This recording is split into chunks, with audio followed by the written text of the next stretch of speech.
वेदांत सार की चर्चा सुबोधनी टीका के साथ हम कर रहे हैं। शांति मंत्र का पाठ करेंगे।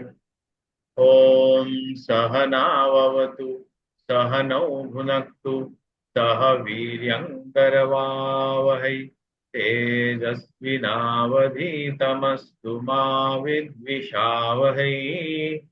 ओम शांति शांति शांति। ओम भद्रं कर्णेभिः शृणुयाम देवाः भद्रं पश्येमाक्षभिर्यजत्राः स्थिरैरङ्गैः स्तुष्ट्वागुंसस्तनूभिः व्यशेम देवहितं यदायुः।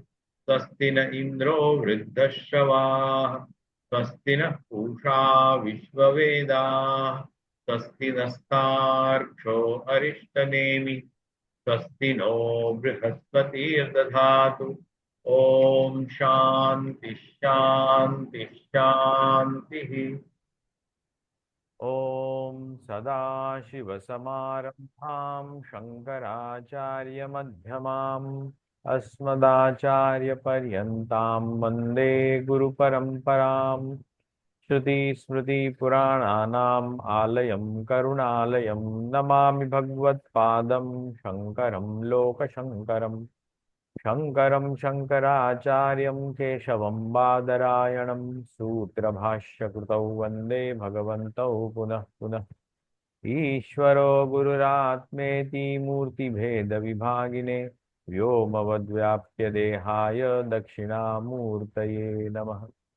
अखण्डं सच्चिदानन्दम् अवाङ्मनसगोचरम् आत्मानमखिलाधारमाश्रयेऽभीष्टसिद्धये अर्थतोऽप्यद्वयानन्दानतीतद्वैतभानत गुरुनाराध्य वेदान्तसारं वक्ष्ये यथामति। कृष्णानन्दं गुरुं नत्वा परमानन्दमद्वयं वक्ष्ये वेदान्तसारस्सटिकां नाम्ना सुबोधिनीम्। पिछले सत्र में हमने श्रवण मनन निधिध्यासन देखा और समाधि अनुष्ठान के बारे में आरंभ किया था। सविकल्प समाधि और निर्विकल्प समाधि, ये दो समाधि हम देखेंगे आज। सामने आपको टेक्स्ट दिखाई दे रहा है वेदांत सार का, हाईलाइट किया हुआ। जी। हाँ हाँ हाँ। समाधि द्विविधः सविकल्पो निर्विकल्पः च इति। दो प्रकार की समाधियां, सविकल्प निर्विकल्प। विकल्प ऑप्शन, जहां दो, एक में ऑप्शन है और दूसरे में ऑप्शन नहीं है। तत्र सविकल्पो नाम ज्ञातृ ज्ञानादि विकल्पलयान् अनपेक्षया अद्वितीय वस्तुनि तदाकार कारित चित्तवृत्तेः अवस्थानम्।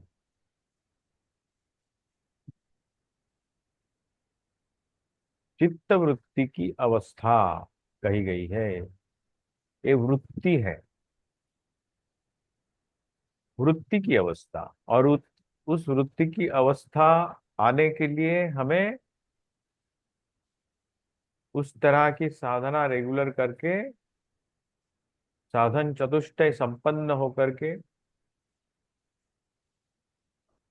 वहां पे हमने जिस तरह से वाक्य विवेचन किया, ने एक वाक्य को, तत्वमसि इस वाक्य को समझने की कोशिश की, उस और उसका आधार क्या है? श्रवण और मनन और निधिध्यासन। शास्त्र के आधार के साथ, तर्क बुद्धि के साथ, युक्ति के साथ हमने उस वाक्य को, वेदांत को समझा, शास्त्र को समझा और उस तरह की वो जो वृत्ति बनने के लिए एक माहौल बनाया।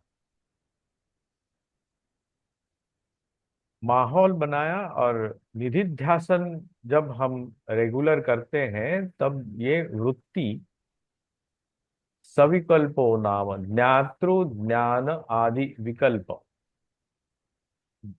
जान जानने वाला, जानने की चीज और उसका जो प्रोसेस, इन तीनों का लय नहीं होता है। विकल्प अनपेक्षया अद्वितीय वस्तुनि तदाकार कारित चित्तवृत्ति अवस्था, मतलब ये अखंडाकार कारिता। अद्वितीय वस्तु कौन सी है? अखंड है, सच्चिदानंद है, अवांग मनस गोचर, वो जो है वो। तो हमने उसका तर्क जानते हुए अवांग मनस गोचर को हम वृत्ति के साथ कैसे जानेंगे? वृत्ति के साथ नहीं जानेंगे, वृत्ति बनेगी और उसका आकार धारण करेगी, और वो आकार धारण करते ही उसमें जो प्रकाश है उसमें वो प्रकट प्रस्फुटित होगा। अवांग मनस गोचर, ये जो कॉन्सेप्ट है वो बरकरार रहेगी। चित्तवृत्ति की ये अवस्था है, उस चित्तवृत्ति के अवस्था से वो हम उसको जान पाएंगे। कैसे जान पाएंगे? यहाँ उदाहरण के साथ समझेंगे। मृण्मय गजादि भाने अपि मृद भानवद द्वैत भाने अपि अद्वैतम वस्तु भासते। मट्टी के बने खिलौने भी देखते हैं, उसका आकार भी देखते हैं, उसकी उपयोगिता भी देखते हैं, और साथ साथ मट्टी भी देखते हैं। दोनों देख रहे हैं हम। वो हुआ सविकल्प। विकल्प है हमारे पास, हम दोनों देख रहे हैं। तत्र तयोः सविकल्प निर्विकल्पयो मध्ये सविकल्पो अपि द्विविधः। उसके आगे चलते चल के हमें बताया जाता है कि सविकल्प जो है वो भी दो प्रकार का है। कब होगा? अहम ब्रह्म अस्मि इति शब्द अनुविद्धतया। शब्द से अनुविद्ध हुआ। अनुविद्ध मतलब बाण का अनुविद्ध। जैसे हरिण को बाण लगता है तो वो अनुविद्ध होता है, और दूसरा बाण होता है उसका जब कुछ संगीत उधर उनके कान में आता है, उस हरिण के कान में, तो भी वो उस शब्द से विद्ध होता है, स्तब्ध होता है, और उस शब्द को ही सुनने लगता है। तब जाकर के कोई जो व्याध है उसको बाण मारता है। शब्द अनुविद्धतया, तो वो स्तब्ध हो जा रहा है, जैसे हरिण स्तब्ध हो जाती है उस आवाज संगीत संगीत से मुग्ध होकर के। वैसे ही अहम ब्रह्मास्मि इति शब्द जब गुरु उपदेश देते हैं तत्वमसि, और उस तत्वमसि उपदेश जो हमारे अंदर वो भाव निर्माण करता है कि हम वही हैं, अद्वितीय वस्तु है, अखंड है, चित्तवृत्ति अवस्था में, तो उस चित्तवृत्ति की वो एक अवस्था आ जाती है, अखंडाकार वृत्ति बन जाती है। वो है प्रथम, फर्स्ट पार्ट, जो वो है सविकल्प का। और द्वितीय प्रकार का सविकल्प क्या है? ज्ञातृ ज्ञान ज्ञेय त्रिपुटी विलयान सॉरी विलय अनपेक्षया अहम ब्रह्म अस्मि इति। ज्ञातृ ज्ञान ज्ञेय, जानना, जानने वाला, जानने की अ, वस्तु, और जो प्रोसेस, ये त्रिपुटी है। विलय अनपेक्षया, उन उनका विलय नहीं होता, एक दूसरे में विलय नहीं होता। अहम ब्रह्म अस्मि इति शब्द अनुविद्धतया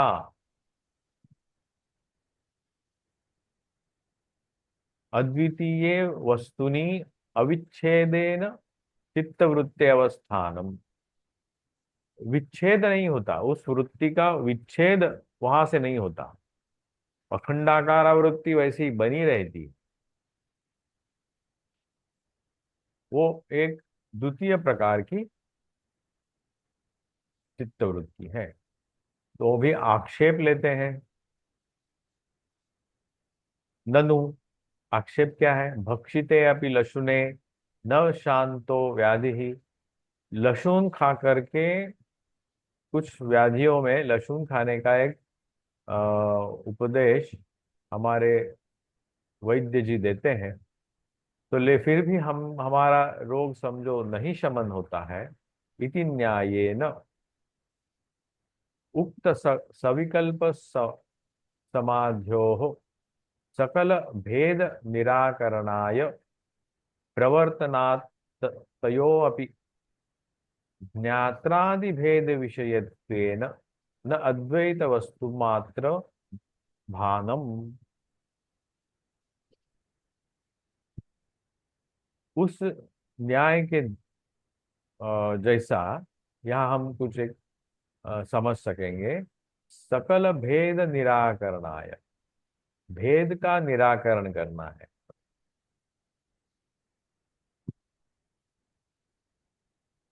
तत्र ज्ञात्रादि भेद विषय, या भेद क्या है? ज्ञातृ, ज्ञान और ज्ञेय, ये तीन भेद है। ये तीन भेद को हमको नाश, न अद्वैत वस्तु मात्रम भानम। अद्वैत वस्तु का भान हमें प्रवर्तनात् तयोरपि, तत्र तत्रेत्याश आशंक्य उत्तरम आह तदति, एक शंका निर्माण करते हैं। अद्वैत वस्तु मात्र का भान नहीं होगा। कब? ज्ञातृ ज्ञानादि विषयत्वेन।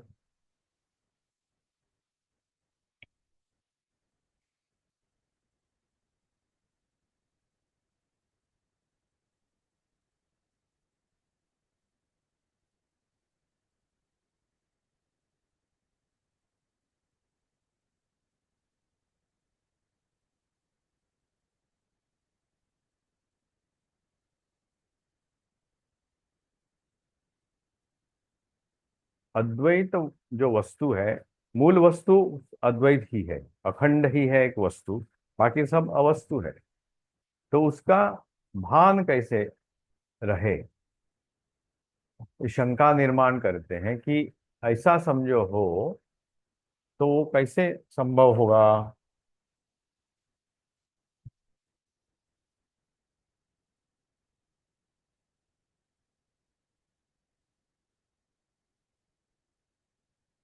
तदा सविकल्पक समाधि अनुभव काले ज्ञात्रादि भेद प्रतीतात अपि अद्वैतम वस्तु भासते एव।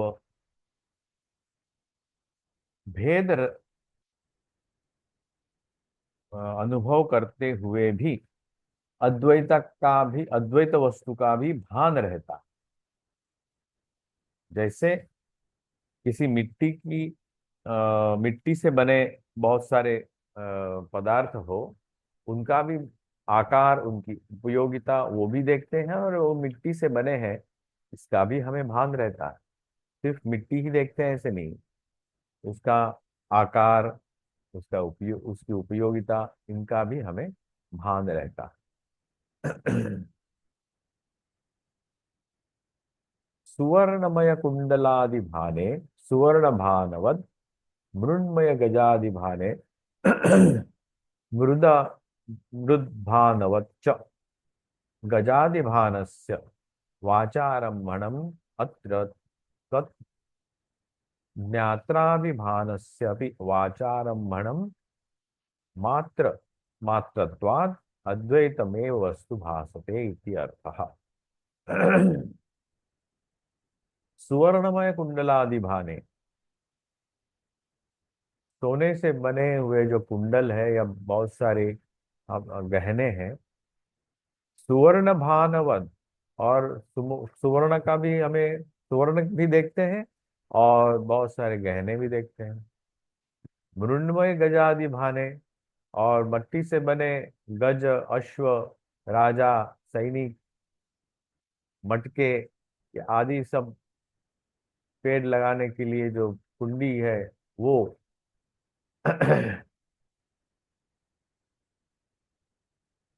ये देखते हुए भी वो सब मृद भानवच्च, और मट्टी भी देखते हैं, गजादि भान, गज का भी भान रहता है। वाचारंभणम मात्रत्ववद, वाचारंभणम मतलब शब्दों का हेर फेर, ज्ञात्रादि भानस्य भी, जैसे हम शब्दों से अलग अलग वस्तु उसका नाम देते हैं, वैसे ज्ञात्रादि, ज्ञातृ ज्ञान ज्ञेय, इन तीन भेद वो भी जानते हैं हम अपने आप को जानने वाला जानते हैं, जानने की वस्तु भी देख रहे हैं, और जो प्रोसेस का भी हमें अनुभव है। वाचारंभण मात्रत्वात् अद्वैतमेव वस्तु भासते इति अर्थ। और उसी अ, उदाहरण से अद्वैत वस्तु का भी अनुभव हम कर सकते हैं। तो इस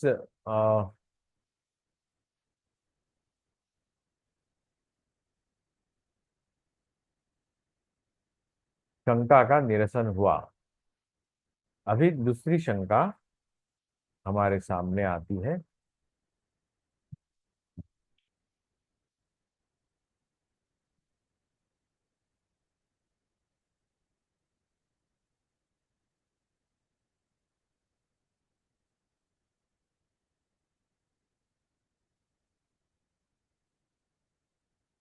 यद्वा सर्वं खल्विदं ब्रह्म, एत एतद् आत्मा इदं सर्वम् इत्यादि श्रुति बलात् सर्वम् अहम इति। अभी श्रुति का ही आधार लेकर के वो पूछा जा रहा है। यद्वा सर्वम खलु इदम ब्रह्म, एक वाक्य हुआ। एतद् आत्मा इदम सर्वम, ये दूसरा वाक्य हुआ। एक बड़े से, जो भी सर्वम इद खलु इदम मतलब जो भी कुछ है वो ब्रह्म है, ऐसा बताया। और बताया कि आत्मा इदम सर्वम, आत्मा ही सर्व है, ब्रह्म ही सर्व है, जो सर्व है वो ब्रह्म है, और आत्मा ही सर्व है। ऐसे दो वाक्य है अलग अलग, ये श्रुति से आया है। गिरी नदी समुद्रात्मकम, सर्वम क्या है, सर्वम खलु ये क्या है। गिरी नदी समुद्रात्मकम सर्वम, सर्व को हम जब कहते हैं तब हम कहते हैं कि ये दृश्य स्थूल जगत, जगत स्वाभा जगत स्वाभिन्न स्व अभिन्न सच्चिदानंद ब्रह्मत्वेन अनुभूय। और वहां क्या हो रहा है, वो सर्व बोलने से जगत जो है स्व अभिन्न, स्व खुद से दूसरा नहीं है, अभिन्न है, मतलब एकदम सटा हुआ, एक ही है, मेरे से अलग कोई नहीं है, ऐसे। जगत स्व अभिन्न सच्चिदानंद ब्रह्मत्वेन अनुभूय। जो सच्चिदानंद है, जो अभिन्न है, स्व अभिन्न है, ब्रह्मत्वेन अनुभूय। ब्रह्मत्वेन मतलब बृहद जो है, वो सर्वत्र है, जो उसको बृहद से ब्रह्म हुआ है, उसकी भी अनुभूति होती है। तस्य दग्धपट न्यायेन प्रपंच भाने अपि अद्वैतम सच्चिदानंद लक्षणम वस्तु भासते एव इति अर्थ। दग्ध पट न्यायेन, हमने अभी कुछ समय पहले देखा था दग्ध पट कैसे किया। उस उससे धागा निकाला, तो पट मतलब कपड़ा, कपड़े से धागा निकाल दिया तो कपड़ा तो बचा नहीं, और उस धागे को बाद में जला दिया, तो क्या हुआ? कुछ भी नहीं लग रहा, ना पट रहा, ना कुछ का नामो निशानी नहीं रहा। अरे, कारण अ, कार्य का कारण समूह समेत समूल नाश, ये है वेदांत का मूल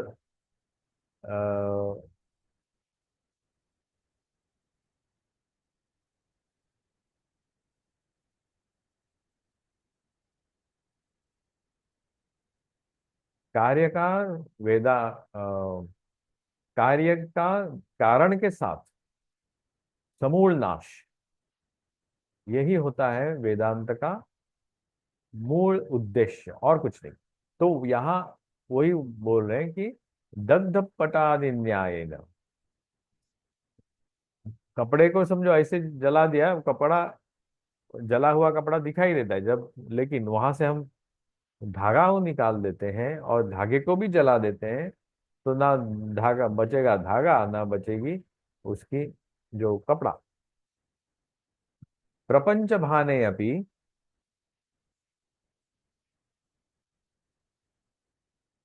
प्रपंच का भान भी रहता है उसको, मतलब पंच महाभूतात्मक प्रपंच भी उसको अ, अनुभव होता है।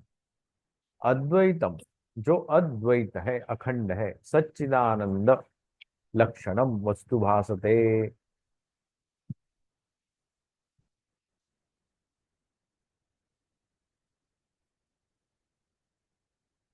तदुक्तम भगवता वास, भगवता मतलब ये भगवत गीता का एक वाक्य है, वासुदेव सर्वमिति स महात्मा स दुर्लभ। सर्वत्र उसी परमात्मा को देखने वाला जो महात्मा है वो बहुत दुर्लभ है। वासुदेव, वसु का पुत्र वासु, ये भी एक शब्द से, वासुदेव मतलब वसु, जो चारों दिशा, दसों दिशाओं का जो स्वामी है वो है वसु। वा और जो वसुदेव, वो वासुदेव, उस वासु का भी जो देव है, दश दिशाओं का जो स्वामी है, वो ही सर्वमिति। यहाँ कृष्ण भी आप ले सकते हैं, या ब्रह्म को भी आप ले सकते हैं। सर्वमिति, सर्व जगह पे वही है। स महात्मा, ऐसे देखने वाला जो महात्मा है वो दुर्लभ होता है। दुर्लभ कैसे? क्योंकि वो दोनों देख रहा है, सर्व भी देख रहा है और वासुदेव को भी देख रहा है, जगत को भी देख रहा है, वासुदेव को भी देख रहा है, ब्रह्म को भी देख रहा है और प्रपंच को भी देख रहा है।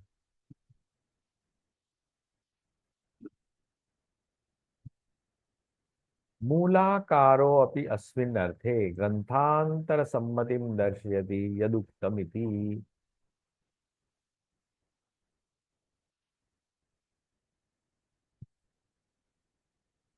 यदुक्तम ओम इति यत् परम ब्रह्म तदेवाहम इति अन्वय।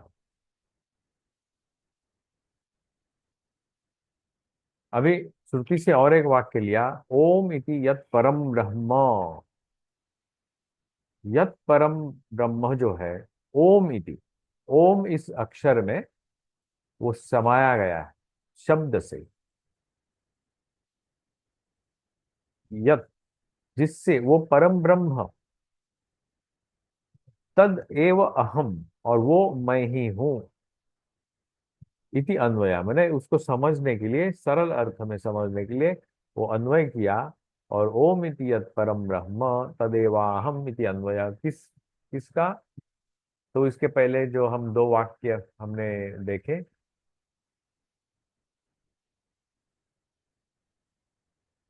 सर्वम खल्विदम ब्रह्म एतद आत्मा इदम सर्वम,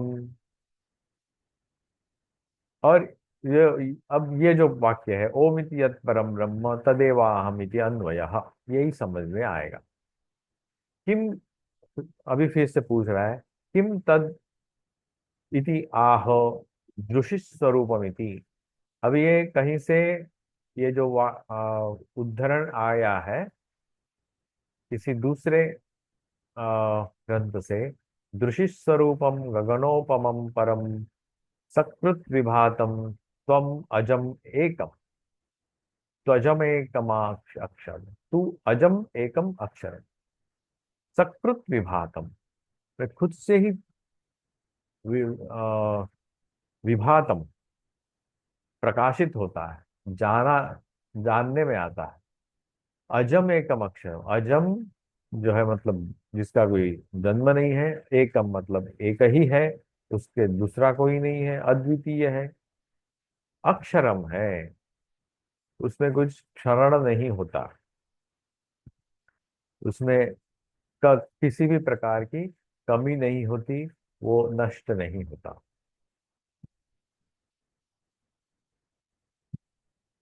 अलेपकम सर्वगतम यद द्वयम, यद अद्वयम, अलेपकम, उसको लेप नहीं दिया जाता कि वह, उसको हम ढक नहीं सकते, उसको हम, लेप मतलब जैसे चंदन का लेप लगाना होता है, क्योंकि वो पकड़ में तो आएगा नहीं, हमारी इंद्रियां तो जाएगी नहीं उसके, इसलिए वो अलेपकम, वह इंद्रिय गोचर नहीं है वो।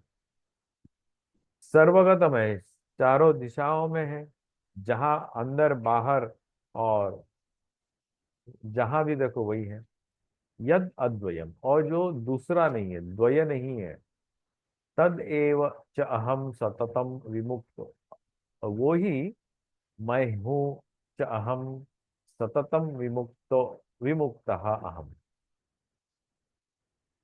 और वो सब समय विमुक्त ही है, कौन, मैं खुद, ऐसे उसको अनुभव होता है।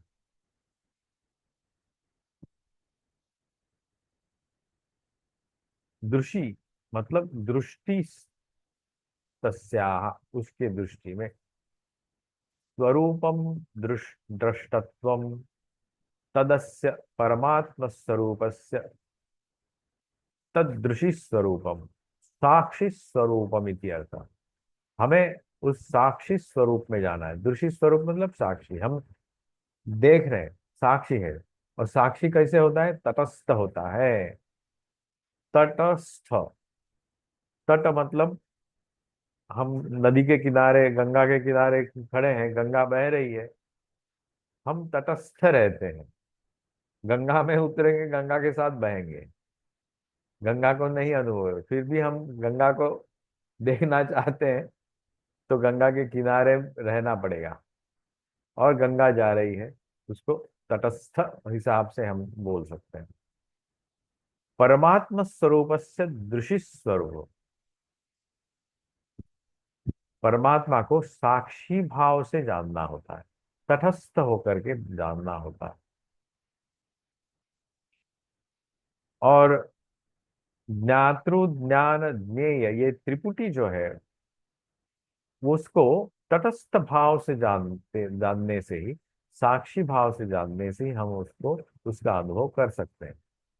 और जब हम जैसे सुवर्ण के अलंकार या मट्टी से बने बहुत सारे खिलौने हो, मटके हो, वो कैसे जानेंगे हम जानेंगे जब हम तटस्थ होकर जाए, उससे अलग होकर के जान देखेंगे। तो अलग होने का जो प्रोसेस है, तदुक्तम भगवता उपद्रष्टानुमंता च भर्ता भोक्ता महेश्वर परमात्मा इति च अप्युक्तो देहेस्मिन् पुरुषः परः।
उपद्रष्टानुमन्ता च भर्ता भोक्ता महेश्वरः परमात्मा इति चाप्युक्तो देहेस्मिन् पुरुषः पर इति।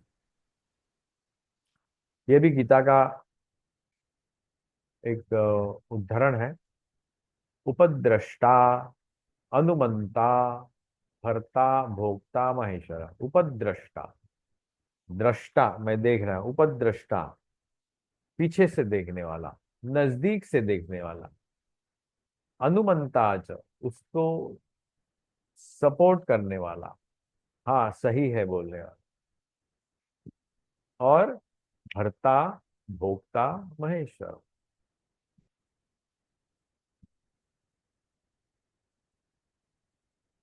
महेश्वर उसका मालिक, भोक्ता उसको अनुभव करने वाला, और भर्ता उसको उसका संवर्धन करने वाला। परमात्मा इति च अपि युक्तः, वो परमात्मा ही होता है। देहेस्मिन् पुरुषः पर, अस्मिन् देहे पुरुषः, पुरुषयनात् पुरुष, इस देह में वो पुरुष है। पुरुषः पर, पर क्यों है? अभी तो पुरुष बोलना अभी तो अंदर है, पर क्यों? क्योंकि इससे वो अलग है, ये बताने के लिए। तटस्थता उसमें बताने के लिए, साक्षी स्वरूप वो है ये बताने के लिए। पुनः किम रूपम तत् गगनोपमम, गगन उपमम, गगन की उपमा दी है। गगन मतलब आकाश, हम हमारे ऊपर जो जिसे हम अ, गगन देखते हैं, वो कितना दूर है क्या है हमें पता नहीं है, लेकिन it is kind of dome हमारी नजर में। उसके बारे में वो गगन, गगनम उपमा दृष्टान्तो यस्य तद गगनोपमम, गगन गगनवत निर्लेप स्वरूपमिति। गगनोपमम मतलब निर्लेपता, वहां से लेना है। पहले लिया हमने साक्षी, अभी देखा निर्लेप। निर्लेप मतलब किसी प्रकार का, उस गगन को किसी प्रकार का ब्लेमिश नहीं आता, कालिमा नहीं आती। अंधकार हुआ फिर भी उस गगन को वो छू नहीं पाएगा। धुआं उठा बहुत सारा, तो उस गगन को छू नहीं पाएगा। उस धुएं की कालिमा उस गगन को नहीं लगेगी। बहुत बड़ी आग फैल गई तो आग की जो लपटें हैं उस गगन को नहीं लगेगी। वो निर्लेप है। अलेपकम, उसने कहा अलेपकम, निर्लेप। उसको दैट ही इज अनअटैच्ड, ये भी बोलने के लिए कि ही इज अनअटैच्ड। साक्षी जो होता है अनअटैच ही रहना है।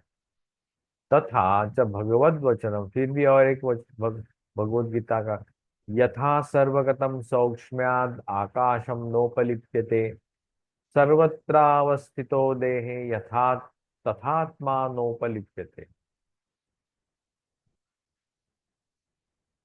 यथा सर्वगतम सौक्ष्म्याद आकाशम, सौक्ष्म्याद सूक्ष्म चीजों में भी वो आकाश है।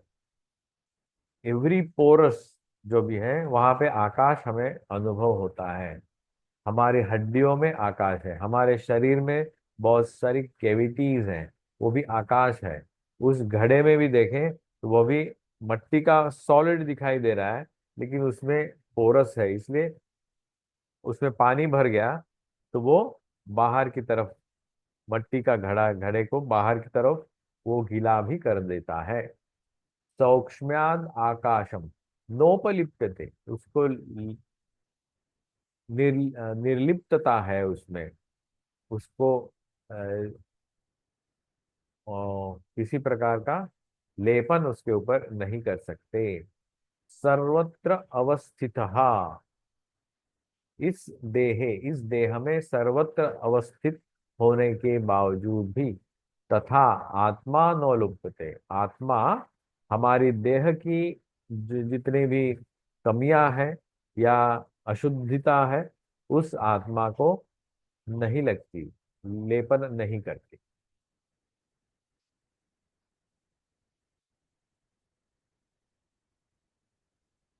यद्वा गगनोपमं गगनवत्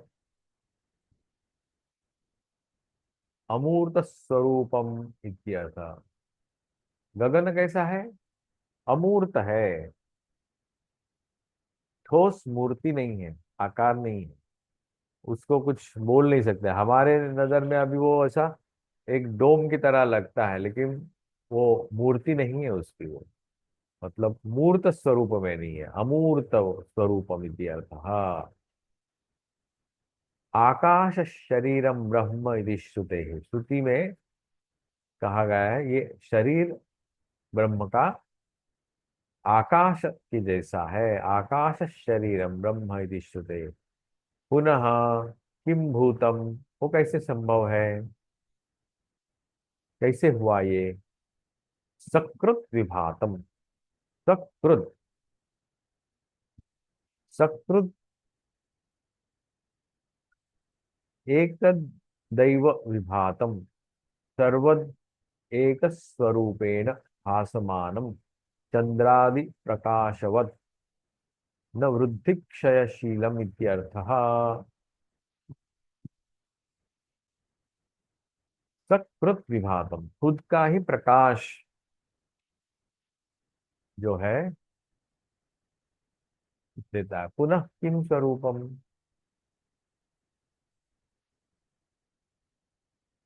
अभी भूतम कहा, किम भूतम, किम किम रूपम।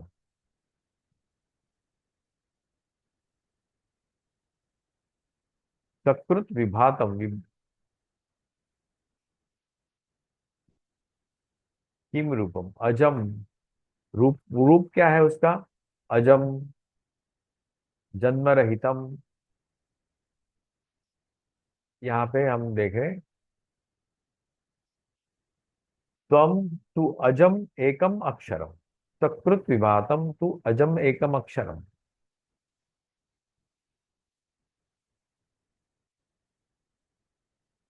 अजम, जन्म रहित, एकम, निरस्त सर्व उपाधि भेदम। जन्म होने के बाद तुरंत बहुत सारी उपाधियां हमें लग जाती है। मैं अमुक हूँ, ऐसा हूँ, वैसा हूँ, ये नहीं हूँ, ये हूँ। सर्व उपाधि भेदम रहितम अक्षरम, विनाश धर्म राहित्येन कुटस्थ स्वरूपम इति अर्थ। अक्षर, क्षर मतलब क्षरण, कम होना, कम होना। जंग धर पकड़ के बहुत सारी चीजें खराब हो जाती है। हर वस्तु का एक डिके प्रोसेस होता है। वो डिके प्रोसेस इस चीज में नहीं है। कौन सी चीज में? अखंडम सच्चिदानंद। विनाश धर्म राहित्य ने, उसका विनाश नहीं होता। विनाश किस लिए का नहीं होता? कूटस्थ स्वरूप विद्या था, कूटस्थ, स्थ मतलब होना, कूट में, अंदर निहित, उसका मूल स्वभाव जो है ना, मूल गाभा, वो कूटस्थ है, वो अक्षर है। तथा च भगवान, फिर से उस उसको सपोर्टिव एक वाक्य यहाँ पे भगवत गीता का कहा जाता है। क्षर सर्वाणि भूतानि कूटस्थोक्षर उच्यते। ये 13वें अध्याय का है ये श्लोक। क्षर सर्वाणि भूत, सर्वाणि भूतानि, जो प्रपंच के जो भूत है, भूत मतलब जिसका प्रगति प्राकट्य हुआ है, वो जो बना है, हमारे सामने आ गया है, वो क्षर है। और जो अक्षर कौन है? कूटस्थ है, अनमैनिफेस्टेड। वो उस तरह का अनमैनिफेस्टेड है, कूटस्थ, उसका मूल स्वभाव वही है।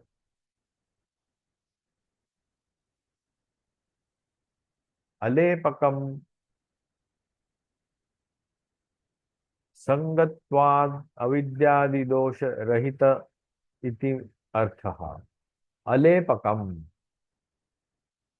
असंगत्वाद, क्योंकि वो असंग है, किसी के साथ नहीं है। लेप लगने के लिए उसको किसी के साथ आना पड़ेगा। चंदन के साथ आने से चंदन का लेप लगा सकते हैं, लेकिन वो किसी के साथ भी नहीं है, असंग है वो। अविद्यादि दोष रहितम, किसी के साथ नहीं है क्योंकि उसमें अविद्यादि दोष नहीं है।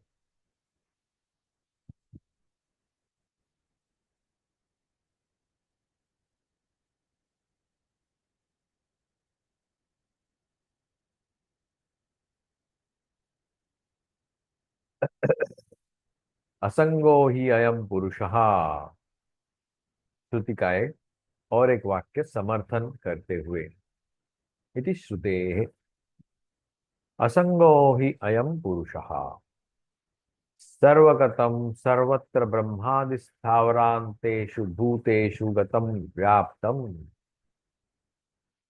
सर्वगतम, अभी यहां से वो शब्द लाया है सर्वगत। अलेपकम देखा, सर्वगतम देखते हैं अभी। सर्वगत, गत मतलब जाना, सिर्फ यहां से वहां जाना नहीं है।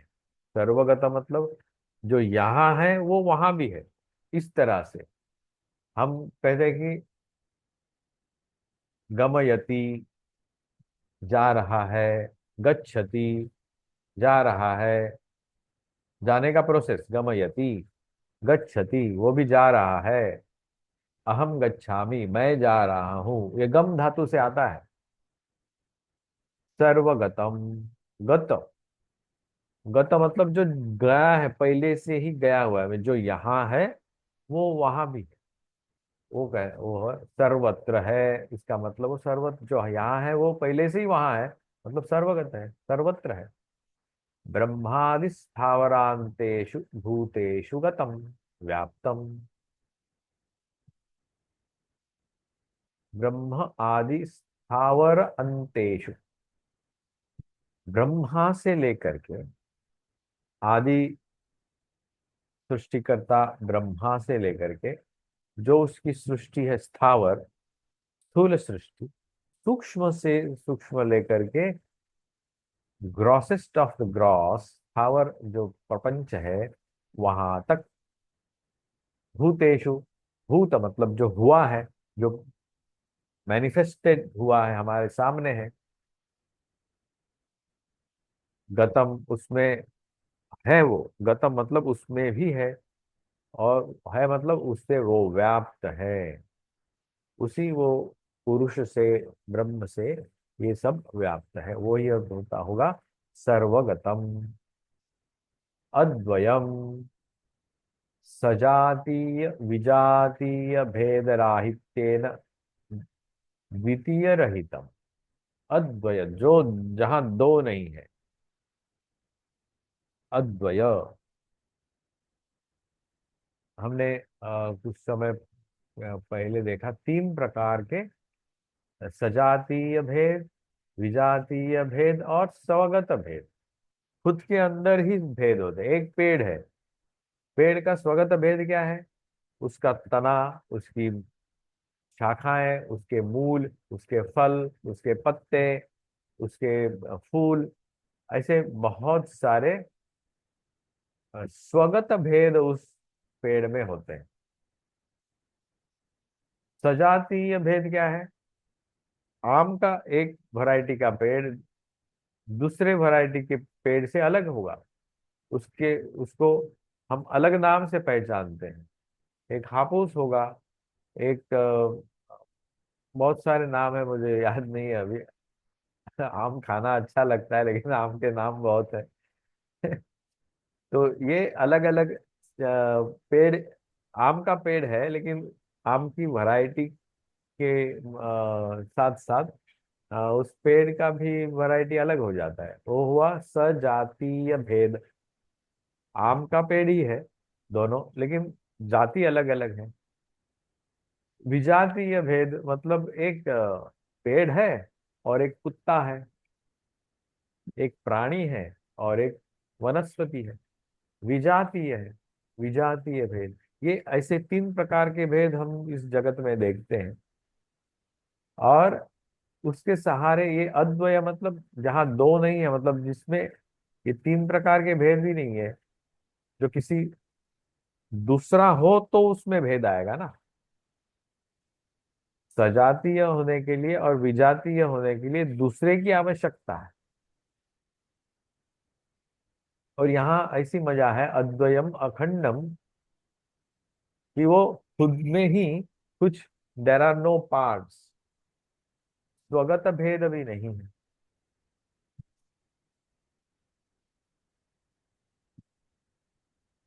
सततम विमुक्तम इति सर्वदा,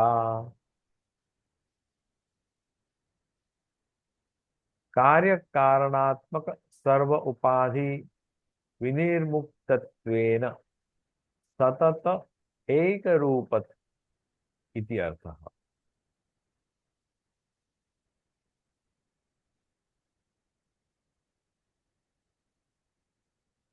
सततम विमुक्तमिति, ये जो ये है आखिर का शब्द विमुक्तोम,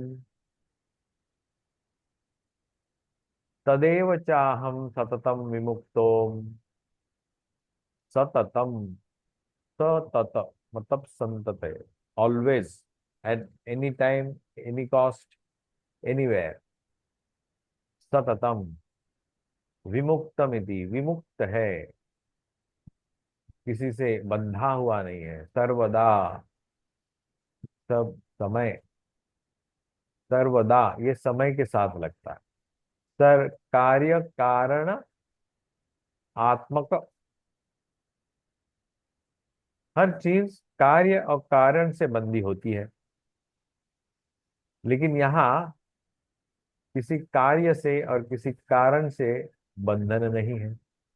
सर्व उपाधि विनिर्मुक्त है ना, और हमें हर चीज इस जगत की किसी न किसी उपाधि के साथ विशेषण, विशेषण लगता है। हर उपाधि में वस्तु को कुछ ना कुछ विशेषण लगाया जाता है, वो उसकी उपाधि होती है। उसमें हर चीज का कुछ एक कारण होता है, एक उसके साथ कार्य होता है निगडित, या उस चीज को लेकर कुछ कार्य किया जाता है, और उस कारण उसको एक विशेषण होता है उसका चीज का। तो ये सब बांधने वाली चीजें हैं विनिर्मुक्तत्वेन। और ये हेतु, ये उसमें कुछ भी नहीं है, न कारण है, न कार्य है, न कुछ उपाधि है। सतत एकत रूप, रूपम इति अर्थ। सतत एक रूपत्वम, एक रूप है वो पूरा, इसलिए ये चीजें उसमें कुछ भी नहीं लगती। तथा च भगवते, तथा च भागवते, जब भागवत पुराण से ये उद्धृत किया है। बद्धो मुक्त इति व्याख्या गुणतो में न च वस्तुतः, न वस्तुतः, बद्धः मुक्तः इति व्याख्या गुणतः में न वस्तुतः, मेरे में वस्तुतः कुछ भी ये चीजें नहीं है। कौन सी चीजें नहीं है? बद्धत्व नहीं है और मुक्तत्व भी नहीं है। ये जो व्याख्या की जाती है, मैं बद्ध हूं, मैं मुक्त हूं, ये गुणतः है। गुणतः, कौन से गुण? त्रिगुणात्मक गुण। न वस्तुतः, वस्तुतः मतलब वस्तु है एक ही, अद्वितीय ब्रह्म ही वस्तु है, बाकी सब अवस्तु है।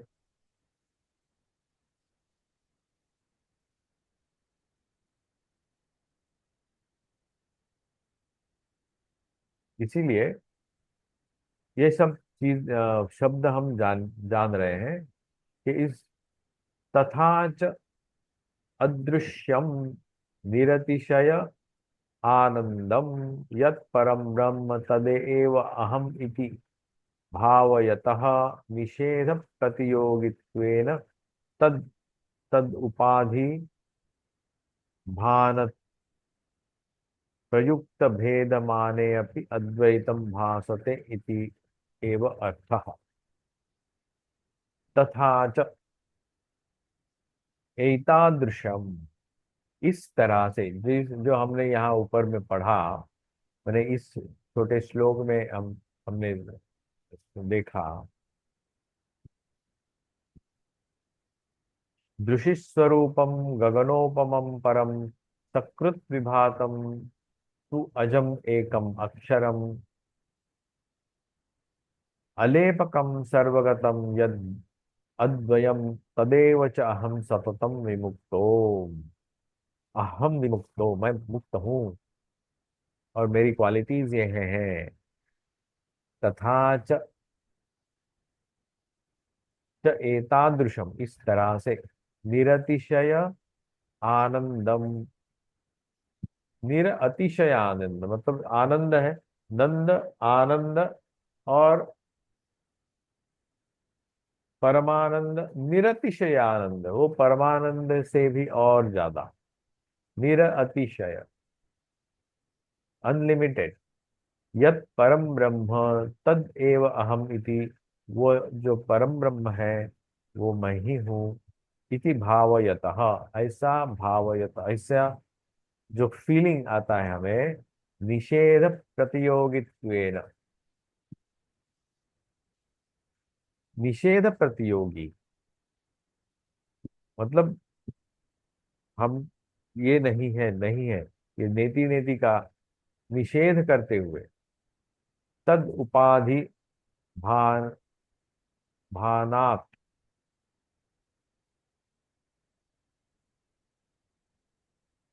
तद तद उपाधि भानात, उस उपाधि भान से, मतलब उसका अनुभव करने से, तत्प्रयुक्त भेद माने अपि, भेद माने, तत्प्रयुक्त भेद मान, उसमें जो भेद हम अनुभव कर रहे हैं, अद, अपि अद्वैतम भासते, वहां हम हमारे सामने भासमान होता है, क्या है, अद्वैत ही भासमान होता है।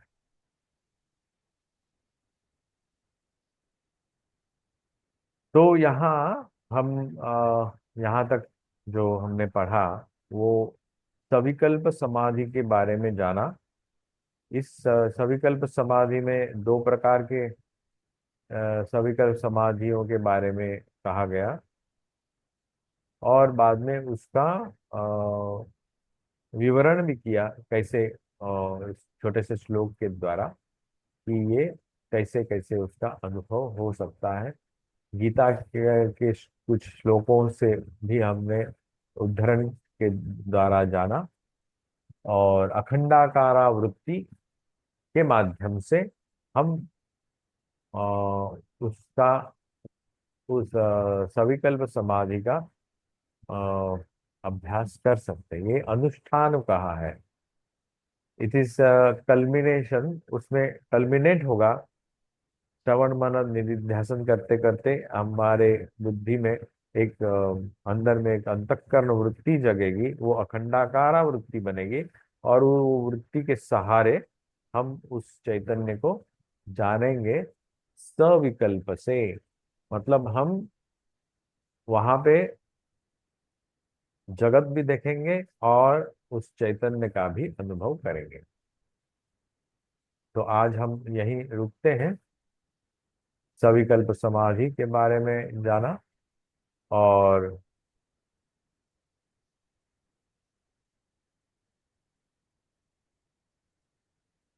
थोड़ा आपको समझा होगा, आई होप, क्योंकि बहुत सारे हाँ, उद्धरण कुछ कुछ समझ में आया, कुछ कुछ नहीं आया। हाँ, नहीं आना अच्छा है। आप समाधि ये में बात सही जाएंगे है। तो हम किससे बात करेंगे? सही बात है।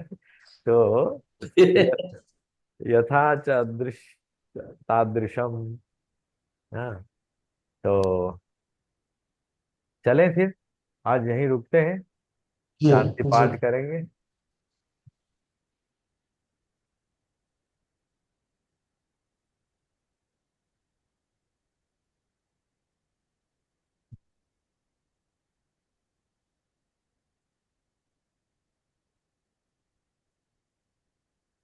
ओम पूर्णमदः पूर्णमिदं पूर्णात् पूर्णमुदच्यते पूर्णस्य पूर्णमादाय पूर्णमेवावशिष्यते। ओम शांति शांति शांति। हरि ओम तत्सत्। ओम भद्रं कर्णेभिः शृणुयाम देवाः, भद्रं पश्येमाक्षधीर्यजत्राः, स्थिरैरङ्गैः सुष्ठुवागुंसस्तनूभिः व्यशेम देवहितं यदायुः। स्वस्ति न इन्द्रो वृद्धश्रवाः, स्वस्ति नः पूषा विश्ववेदाः, स्वस्ति नस्तार्क्ष्यो अरिष्टनेमिः, स्वस्ति नो बृहस्पतिर्दधातु। ओम शांति शांति शांति। हरि ओम तत्सत्। श्री रामकृष्णार्पणमस्तु।